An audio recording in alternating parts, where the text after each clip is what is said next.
Well, meanwhile, as missiles are flying in the Middle East, 1 million Americans are currently in the region, and many want out.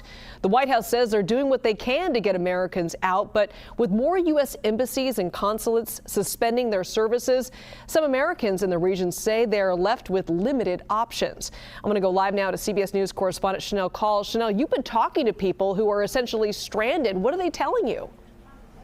So one of those people, Liz, is named Sasha Hoffman. You met her on our show on Monday. I actually first spoke to her on Sunday. She was in Dubai for the last month or so. She was vacationing and also working from there. And then, of course, the airstrikes began on Saturday. So when I spoke to her on Sunday, she seemed pretty calm. She was open to sort of waiting out this storm. And then we saw what happened Monday, Tuesday, and Wednesday. The consulate was bombed, and we also know it was hit by a drone, I should say. We also know the airport there and the luxury Fairmont Hotel were also hit by strikes. And so obviously this was unnerving for her, and she wanted to get out. But the problem at that point was there were airspaces that were closed, there were mass cancellations, and she couldn't get out in Dubai. So yesterday what she did was she actually rented a car. She drove 5 hours to Oman, and now she is there and she's waiting to get a flight out to come back home from there. I talked to her this morning. Listen to part of that conversation. I feel the problem for me is this is a lot of mass confusion. I feel like every day out of the U.S. is different directions. It's like depart now. Actually, just kidding. You can maybe stay but shelter in place, figure it out when you can. And that kind of confusion honestly creates significantly more stress for people because they don't know what to do. And so, yes, I feel good about leaving. I'll probably feel best when I leave the region, but that's mostly because I don't know what the plan of this war is. If we had any sense of what was going on, how long it was genuinely going to take, how advanced this was going to get, some people might actually just choose to stay, others might choose to go, but not knowing anything at all and not having much time to plan just puts people in panic, mostly from a mental state.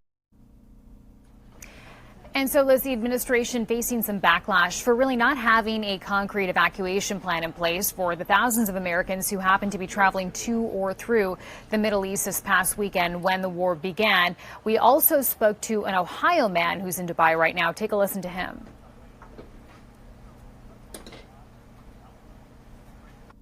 Shame on them. Shame on them. The embassy is closed. State Department, they said, we email you. But when we die here, they're going to email us? Shame on them. Whoever is, whoever, doesn't matter, Democrat, Republican, shame on them. Yeah. Because I'm sure there is more American here, they cannot reach you guys. So for its part, the State Department is saying so far about 20,000 Americans have returned home since the war began. They say about half that, so 10,000 people have returned back home to U.S. soil with the help of the State Department.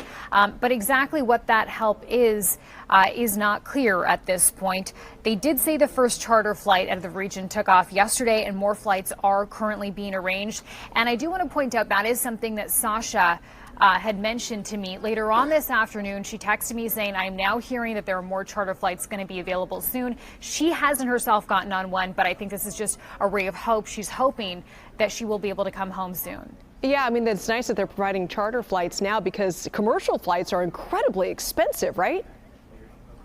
Yeah, that's something that I was hearing from so many people I'd been talking to since Sunday. People were saying flights were going up to $12,000 US, and sometimes by the time you hit buy, those seats were taken. So not only extremely hard to get out of those places, but really expensive as well. And I will note as well, even just getting ground transportation in some cases can be really expensive. So many people were saying they felt like there was some price gouging happening just because of the desperation there.